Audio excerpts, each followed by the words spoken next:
Team team করে আলো জ্বলে। খলিফাতুল মুসলিমিন ওমর লক্ষ্য করলেন এই ঘরের ভিতর থেকে বাচ্চাদের কান্নার আওয়াজ ভেসে আসতেছে। তিনি দরজা আঘাত করলেন, দরজা খুলল। খলিফাতুল মুসলিমিন ওমর দরজা খুলে ঘরের ভিতর থেকে এক মহিলা ডাক দিয়ে বলতেছে, কে তুমি? পথিক বলে, আমি এক মুসাফির মানুষ। আপনার ঘরে বাচ্চার কান্নার আওয়াজ কেন? বলে, যুবক ভাই মুসাফির, তুমি কাঁচা ঘায়ে নুনের ছিটা দিও না।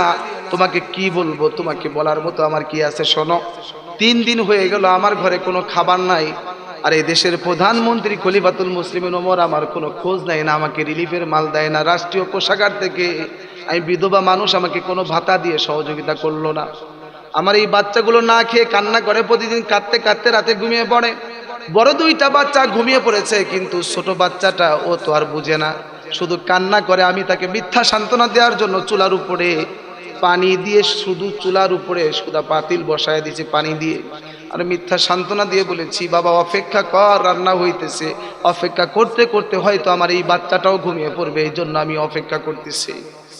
খলিফাতুল মুসলিমিন ওমরের সামনে দাঁড়িয়ে মহিলা বলতেছে, জালেম ওমর আমার কোনো খবর নেয় নাই, আল্লাহর দরবারে হাসরের ময়দানে আমি মামলা করব।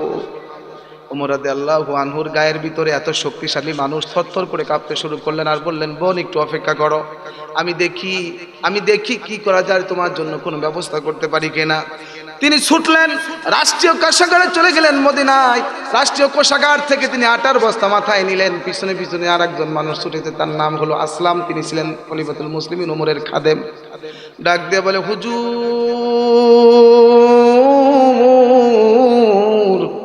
আপনি মাথায় করে আটার বস্তা নিবেন না গো, দয়া করে আটার বস্তাটা আমার কাঁধে দেন, আমি না আপনার গোলাম, এটাই তো আমার কাজ। বলে, আসলাম রে, হাসরের ময়দানে আল্লাহ পাক যদি আমাকে আসামির কাঠগড়ায় দাঁড় করায় দেয়, আরে আসলাম, কোনো মানুষ যদি আমার বিরুদ্ধে মামলা করে, আসামি করে, তাহলে তুমি কি আমার পক্ষে থেকে উকিলাতি করবা, আমার পক্ষ থেকে জবাব দিতে পারবা? হাসরের ময়দানে ইয়াউমা ইয়াফিরুল মারউ মিন আখি ওয়া উম্মিহি ওয়া আবি ওয়া সাহিবাতিহি ওয়া বানি। হাসরের ময়দানে মা তার সন্তান চিনবে না, বাবা সন্তান পরিচয় দিবে না, সন্তানও মা বাবার পরিচয় দিবে না, বন্ধু বন্ধুর খবর নিবে না, কেউ কাউকে চিনবে না। আমি ওই কঠিন বিপদে আপনার পক্ষ থেকে কোনো কথাও বলতে পারবো না।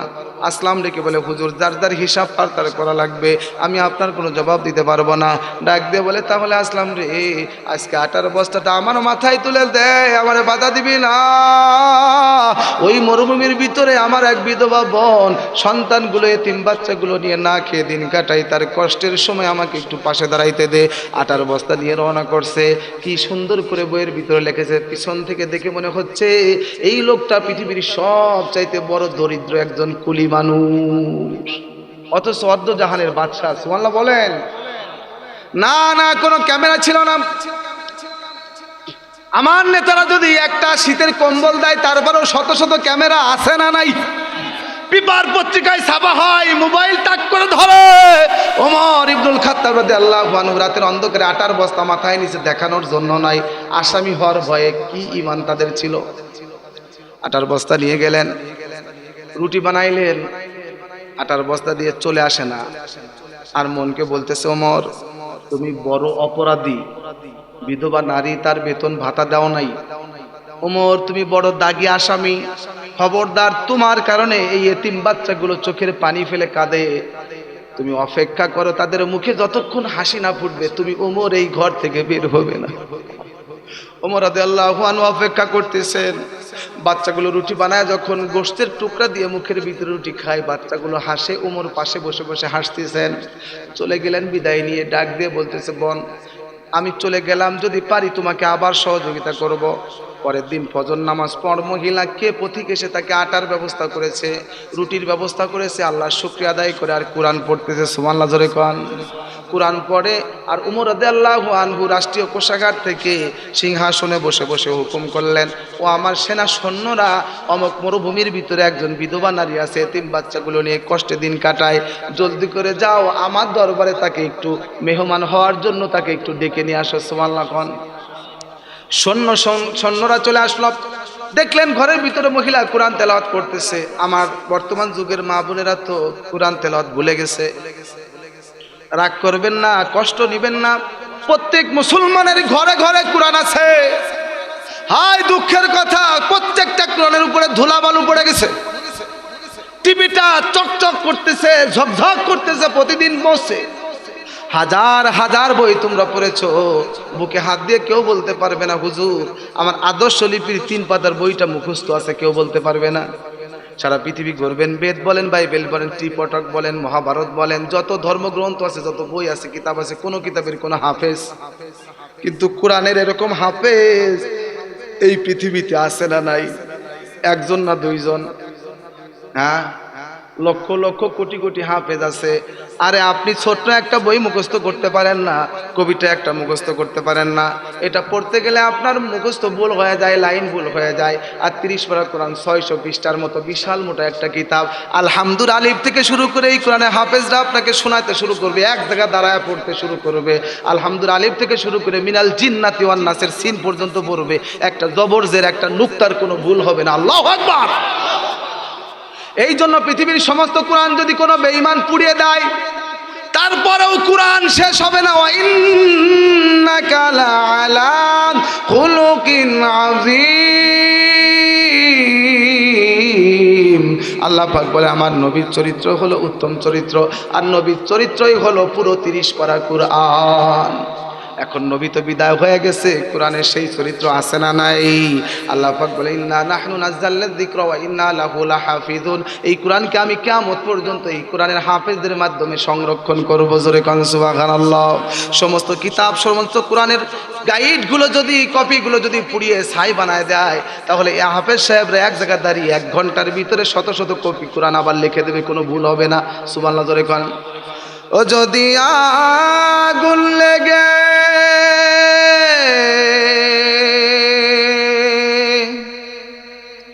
ধ্বংস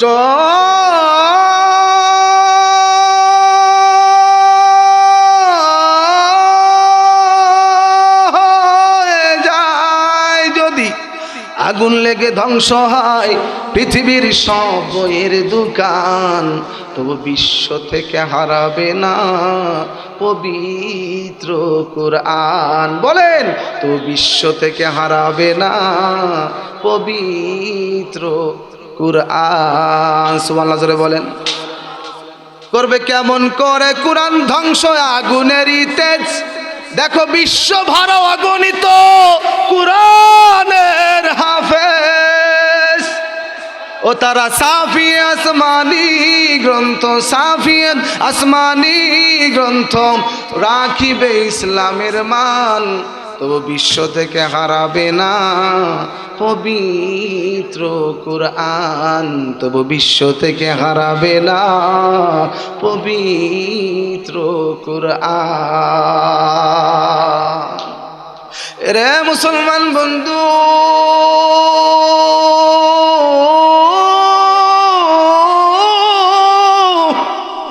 আমি কিন্তু আলোচনার মিডিল পয়েন্টে চলে এসেছি। মানুষ যখন মৌচাকে মৌমাছি কাটে, এবারে শয়তান কেডা? এই ভলান্টিয়ার কেউ আছে? ওটা আসা মানেন তো।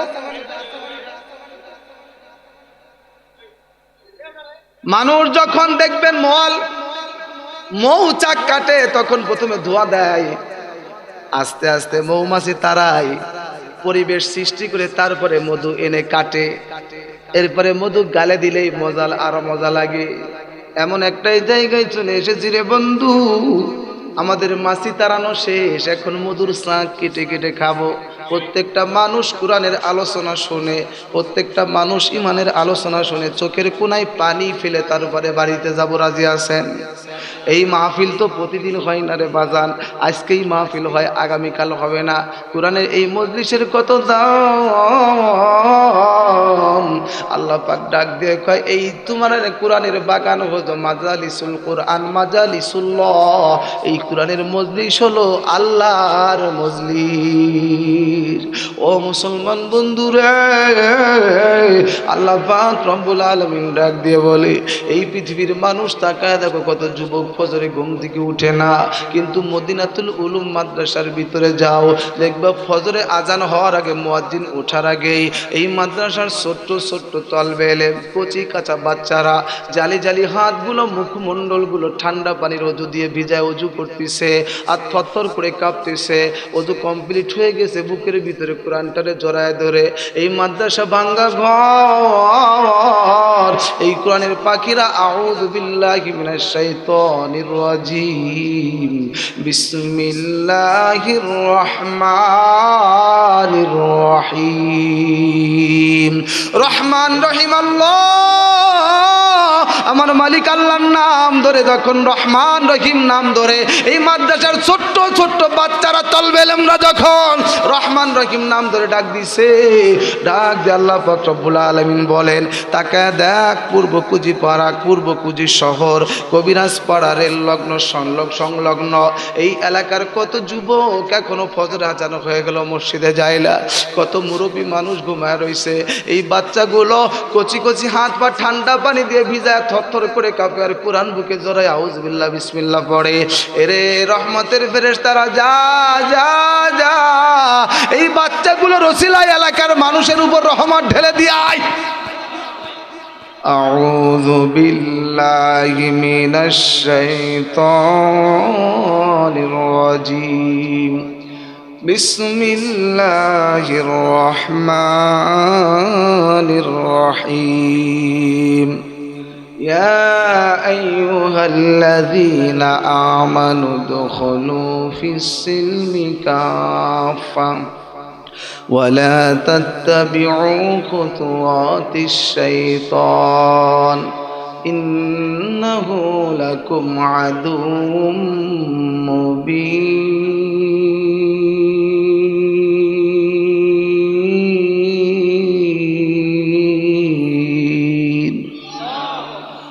আমার ইমানদার বান্দারা খবরদার তোমরা ইসলামের ভিতরে পরিপূর্ণ ঢুকে যাও ইসলাম কমপ্লিট মেনে নাও আর শয়তানের অনুসরণ করো না কারণ হচ্ছে শয়তান তোমাদের প্রকাশ্য দুশমন প্রথমে বুঝতে হবে আল্লাহ কিন্তু ইমানদারকে ডাকছেন জোরে বলেন কাদেরকে ভালোবাসলেই তো ডাকে জোরে বলেন ঠিক না যার সাথে যার মোহব্বত ভালোবাসা আছে সে তাকে বারবার ডাকতে থাকে এই জন্য কোরআন শরীফের পাতায় পাতায় পৃষ্ঠায় পৃষ্ঠায় বারবার আল্লাহ ইমানদারকে স্মরণ করেছেন আর ডাক দিয়ে মোহব্বত করে বিভিন্ন সতর্ক করে দিয়েছেন ইসলাম মানলে পারে পরিপূর্ণ মানতে হবে কারণ complete code of human life মাথা থেকে শুরু করে পা পর্যন্ত রান্নাঘর থেকে শুরু করে সংসদ ভবন পর্যন্ত চলবে কোরআন নাকি সুবিধাবাদ জিন্দাবাদ যেখানে নিজের মন মতো চলে সুবিধা আছে ওই জায়গায় ইসলাম মানলাম নামাজের ভিতরে ইসলাম মানলে কারো কোনো নেতাই বেজার হয় না কারো কোনো অসুবিধা নাই নামাজে গিয়ে কোরআন মানলাম ইসলাম মানলাম রোজায় ইসলাম মানলাম যাকাতে ইসলাম মানলাম হজে ইসলাম মানলাম কিন্তু আবার যখন বাজারে ব্যবসা করব ইসলাম মানলাম না মালে ভেজাল দিয়া চলবে না ইসলাম সমর্থন করে না আবার যখন আপনি এই জমিনের ভিতরে আল্লাহ পাক রব্বুল আলামিন বলেন ওয়ালতাকুম মিনকুম উম্মাতুন ইয়াদউনা ইলাল খায়র এমন একটা দল থাকবে সারা জীবন তারা সুযোগ পাইলেই মানুষকে ভালোর দিকে ডাকবে সৎ কাজের আদেশ করবে অসৎ কাজ থেকে নিষেধ করবে এই দলটার দরকার আল্লাহ বলেছেন কে বলেছেন আল্লাহ পাক রব্বুল আলামিন বলেন ওয়ামাল্লাম ইয়াহকুম বিমা আনজালাল্লাহু ফাউলাইকা হুমুল কাফিরুন আবার আল্লাহ পাক রব্বুল আলামিন পরের আয়াতে বলতেছেন ফাউলাইকা হুমুজ জালিমুন আবার আল্লাহ পাক এক আয়াত গ্যাপ দিয়ে পরের আয়াতে শেষ অংশে বলতেছেন ফাউলাইকা হুমুল ফাসিকুন কোরআনের বিচার যারা করবে না কোরআনের আইন যারা মানবে না তারা হলো এই জমিনের ভিতরে সবচাইতে বড় কাফের সবচাইতে বড় জালেম আর সবচাইতে বড় ফাসিক কে বলেছেন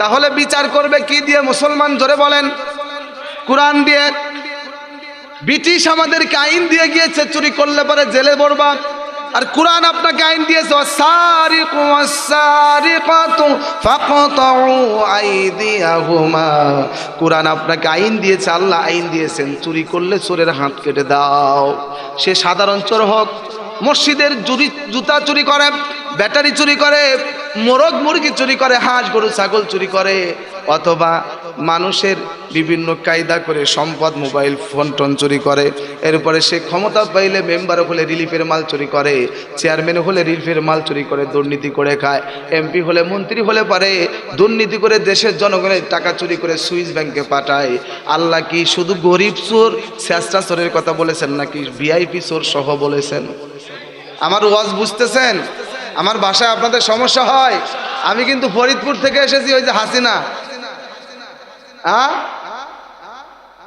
ছিল কি না জালেম বড় জালেম, জুলুম করেছে দেশের সবচাইতে বেশি আলেমুল আমাদেরকে।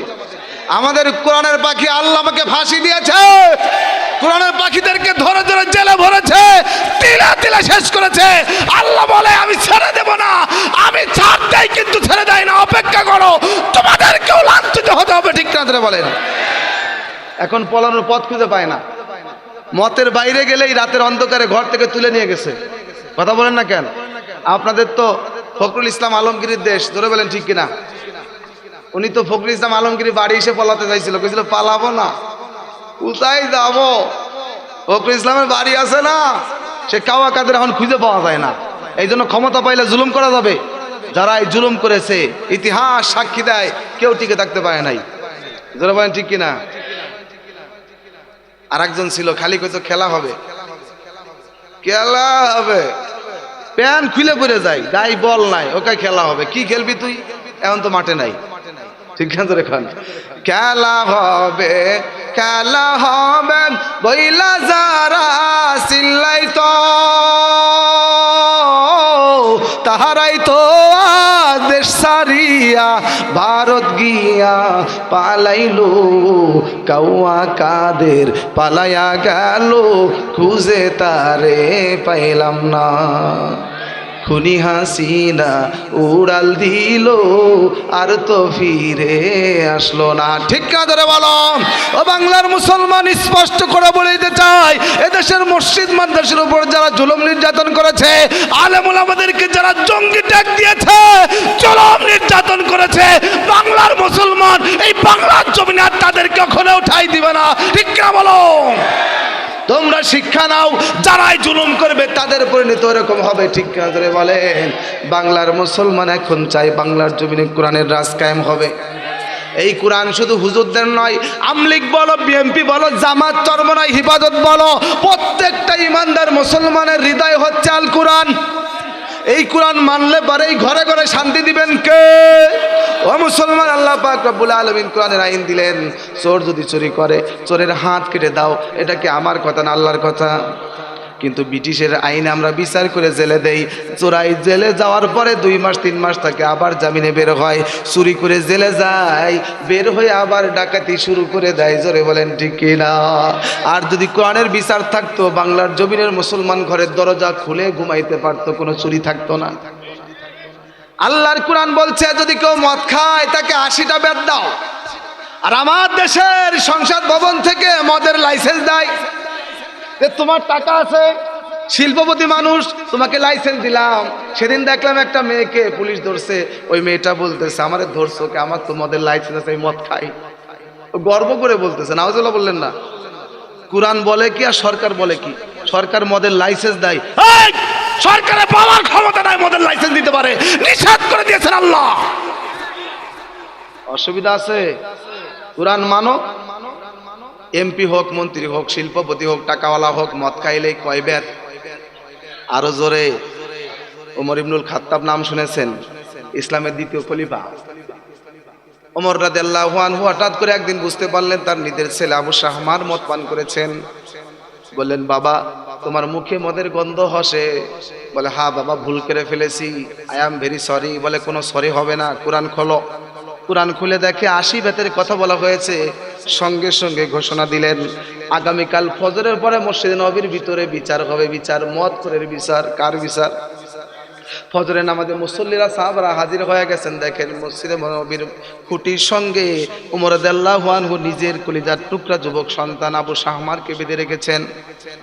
কি ব্যাপার? প্রধানমন্ত্রীর ছেলেকে বেঁধে রেখা হয়েছে। আমার দেশে তো যাদের ক্ষমতা আছে তাদের কোনো মামলা নাই, আর ক্ষমতা না থাকলে হাজার হাজার মামলা। কিন্তু না, ক্ষমতায় রানিং প্রেসিডেন্ট ওমর ইবনুল খাত্তাব রাদিয়াল্লাহু আনহু নিজের ছেলেকে বেঁধে রেখেছেন। আর ঘোষণা দিলেন বিচার হবে। সবাই নামাজ পড়ে আলোচনা সমালোচনা করতেছে। প্রধানমন্ত্রী খলিফাতুল মুসলিমিন ওমরের ছেলে দেখি কি বিচার হয়। কেউ বলতেছে মনে হয় 2-1টা বেত মেরে ছেড়ে দিবে, রাজার ছেলে, বেশি বিচার হবে না। অপেক্ষা করতেছে সবাই, দেখি কি হয়। ফজরের নামাজ পড়ে জল্লাদ ডেকে আনলেন, চামড়ার চাবুক রাষ্ট্রীয় কোষাগার থেকে বের করে আনলেন। আর বললেন ও চাবুক, ও জল্লাদ, আমার ছেলে আবু শাহমার মদ্যপান করেছে, তুমি জলদি করে তার পিঠের উপরে গুনে গুনে 80টা বেত মারবা। জল্লাদ প্রতিদিন বিচার করে, চাবুক মারে, হাত কাঁপে না, বুক কাঁপে না, কিন্তু আজকে তার হাত থরথর করে কাঁপতেছে। রাজার সামনে দাঁড়িয়ে কেমনি রাজার ছেলের গায়ের উপরে চাবুক মারবো। এক এক করে 3টা চাবুক মেরেছেন, কিন্তু চাবুকের আঘাতগুলো একটু নরমাল হয়েছে, একটু আস্তে হয়েছে। ওমর রাদিয়াল্লাহু আনহু ধমক দিয়ে সঙ্গে সঙ্গে ওই জল্লাদকে এক থাপ্পড় দিয়ে সরিয়ে দিয়ে 3টা চাবুককে মাত্র একটা চাবুক ধরে নিয়ে বাকি চাবুকগুলো পিটাইতে শুরু করেছেন।